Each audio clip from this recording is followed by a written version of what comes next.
நிச்சயம் சிவனாக வேண்டும், நிச்சயம் சிவனாக வேண்டும், நிச்சயம் சிவனாக வேண்டும்.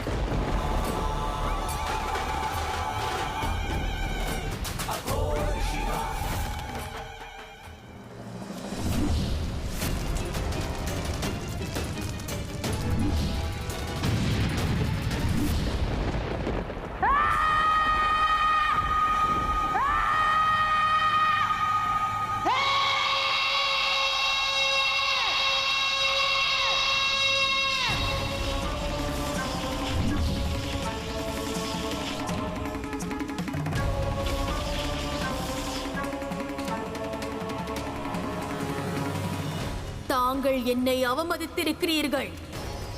நான் தங்களை நிரந்தரமாக பிரிந்து செல்ல போகிறேன் மகாதேவா.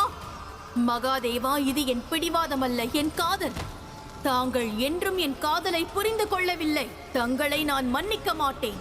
தாங்கள் என்னை அவமதித்திருக்கிறீர்கள் மகாதேவா. இது என் பிடிவாதம் அல்ல, என் காதல். போகிறேன் மகாதேவா. என்றும் என் காதலை புரிந்து கொள்ளவில்லை. என் காதலை நான் மன்னிக்க மாட்டேன். என்றும் என் காதலை புரிந்து கொள்ளவில்லை. தங்களை நான் மன்னிக்க மாட்டேன். தங்களை நிரந்தரமாக பிரிந்து செல்ல போகிறேன் மகாதேவா. நான் தங்களை நிரந்தரமாக பிரிந்து செல்ல போகிறேன் என் காதல். மகாதேவா, என்றும் என் பிடிவாதம் அல்ல, என் காதல். தங்களை நான் மன்னிக்க மாட்டேன். காதலை புரிந்து கொள்ளவில்லை. தங்களை நான் மன்னிக்க மாட்டேன். என் காதல். பிரிந்து செல்ல போகிறீர்கள்.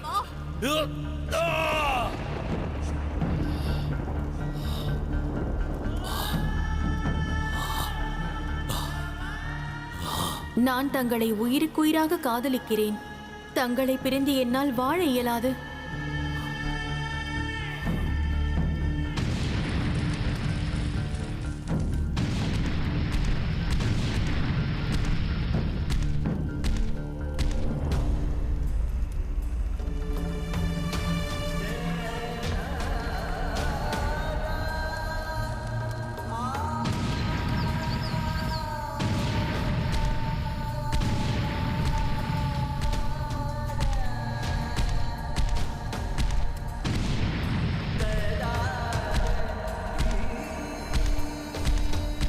தாங்கள் இவ்வாறு உரத்த குரலில் கர்ஜிப்பதை தவிர்த்து சிந்தியுங்கள் ஆதிசக்தி.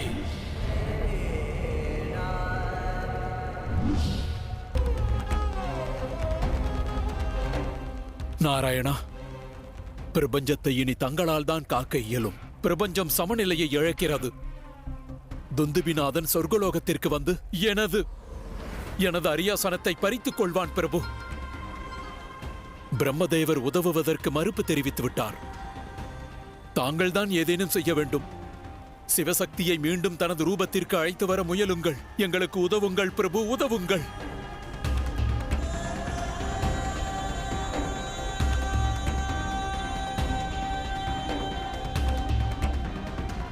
ருத்ரனும் மகா காளியும் மீண்டும் சிவனும் சக்தியாக மாற வேண்டும். அதுவே இப்பிரபஞ்சத்திற்கு நன்மையை கொண்டு வரும் என்று அறிவேன். அதற்கு காரணம் தங்களது அரியாசனம் அல்ல தேவேந்திரா. பிரபஞ்சத்தின் சமநிலையை காக்க அவர்கள் மீண்டு வர வேண்டும். இல்லையேல் துந்துபிநாதன் காரணமாக ஏராளமான புதிய பிரச்சனைகள் இப்பிரபஞ்சத்தில் ஏற்படும்.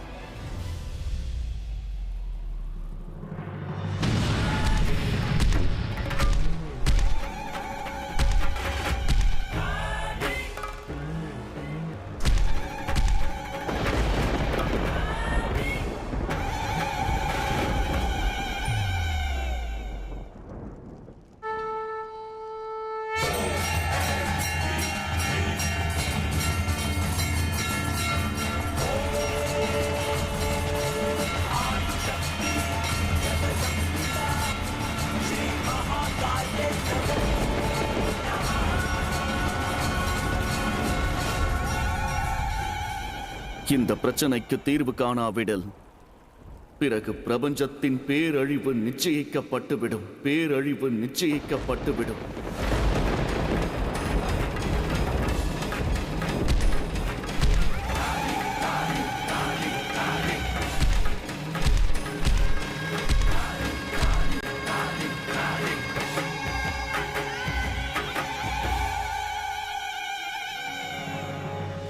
நாராயணா, நாராயணா, நாராயணா, மானிடர்கள் ஏராளமான பிரச்சனையை எதிர்கொள்கிறார்கள்.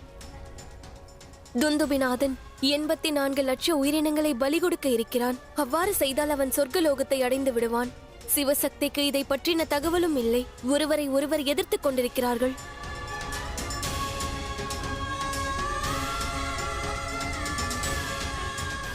ஒருவேளை இவ்வாறு நேர்ந்துவிட்டால் பிறகு பிரபஞ்சத்திலிருந்த நியாயமும் தர்மமும் அழிந்துவிடும். நான் அதை அறிவேன் தேவி. பிறகு தாங்கள் ஏன் இந்திரதேவனுக்கு உதவி செய்யவில்லை? தேவி லக்ஷ்மி, ஏனென்றால் இந்திரதேவனின் பிரச்சனையை விட மிகவும் ஆபத்தான, தீர்க்க முடியாத ஒரு பிரச்சனைக்கான தீர்வை கண்டறிவதற்கு முயற்சிக்கிறேன் தேவி.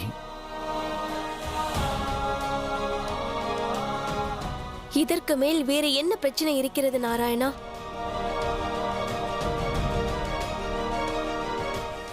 இது எவரது ஆலயம் என்று தாங்கள் அறிவீர்களா தேவி? ஜுவாலா தேவி, ஜுவாலா தேவி, ஜுவாலா தேவி. இமாச்சலத்தில் வீற்றிருக்கும் தேவி அம்பிகையின் ஆலயம். 51 சக்தி பீடங்களில் ஒன்றா? ஆம் தேவி. நான் மகாதேவரை சாந்தப்படுத்துவதற்காக தேவி சதியின் எரிந்த நிலையில் இருந்த உடலை சுதர்சனத்தை கொண்டு நான் வெட்டினேன். அப்பொழுது அவர்களது உடல் 51 பாகங்களாக சிதறி ஏராளமான இடங்களில் வீழ்ந்தன. அப்பொழுதிலிருந்து அவ்விடங்களில் தேவி வீற்றிருக்கிறார்கள்.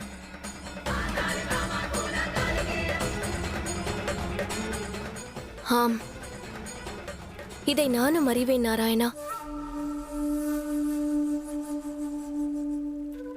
ஆனால் தாங்கள் ஒன்றை அறிய மாட்டீர்கள் தேவி.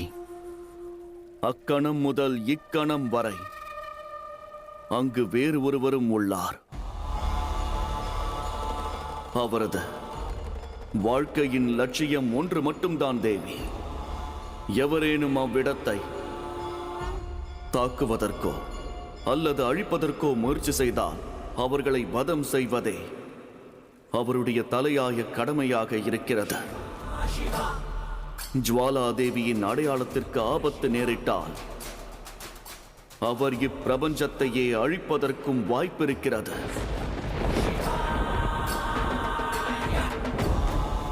அது மகாதேவரின் குரோதத்தின் மிகவும் கொடிய ரூபம்.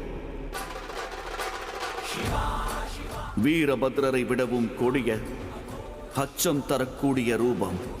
அமைதி காப்பவரானால் சம்ஹாரம் செய்யக்கூடியவர். இப்பிரபஞ்சத்திற்கு அழிவை தரக்கூடிய அழிவின் நாயகர். மகாதேவரின் மிகவும் கொடூரமான ரூபம்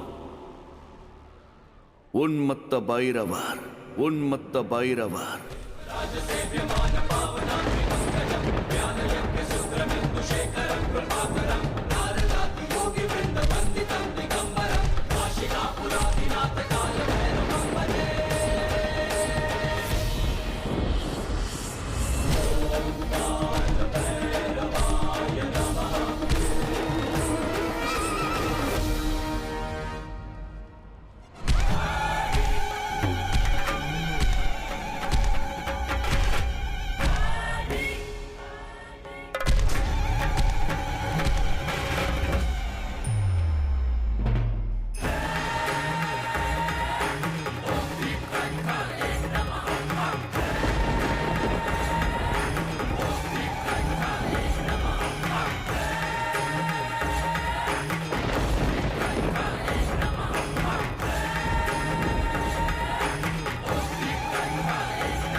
இன்று இந்த அடியேன் ஆதிசக்தியை நேரில் கண்டு தங்கள் தரிசனம் பெற்று தன்யனானேன் தேவி. ஆயினும் தங்களது எந்த ரூபத்தாலும் எந்த அவதாரத்தாலும் இந்த ஆலயத்திற்கு தீங்கு நேர அனுமதிக்க மாட்டேன். இது எனது கடமையாகும் தேவி.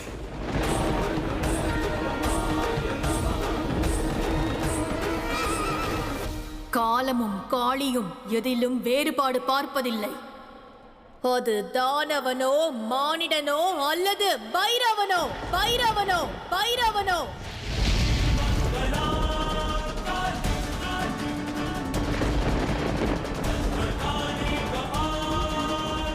எப்பிரபஞ்சத்தில் எனக்கு மரியாதை இல்லையோ அங்கு என் ஆலயங்கள் இருக்க அனுமதி இல்லை. பாதையை விட்டு விலகு. வேண்டாம் தேவி, இது எனது கடமையாகும். என் கடமை கலங்கப்பட அனுமதிக்க மாட்டேன். கூறுவதை கேளுங்கள்.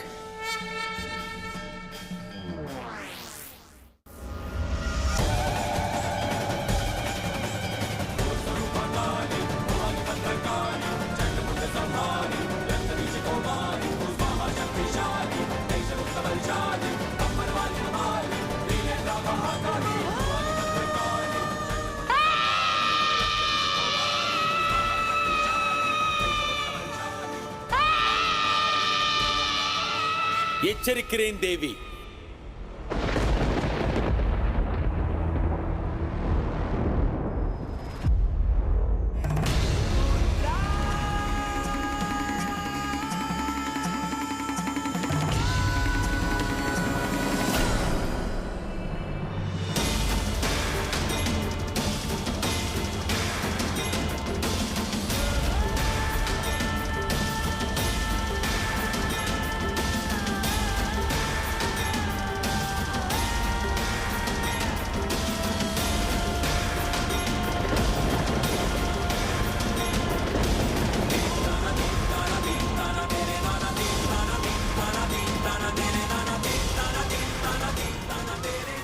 எச்சரிக்கிறீர்களா? மீண்டும் ஒருமுறை தங்களது நியாயத்தை நான் பாராட்டுகிறேன். தங்கள் சக்தியை தங்களிடமிருந்து பிரித்துவிட்டு இன்று ஒரு சேவகனை பாதுகாக்க வந்திருக்கிறீர்களா? பாதுகாக்க வந்திருக்கிறீர்களா?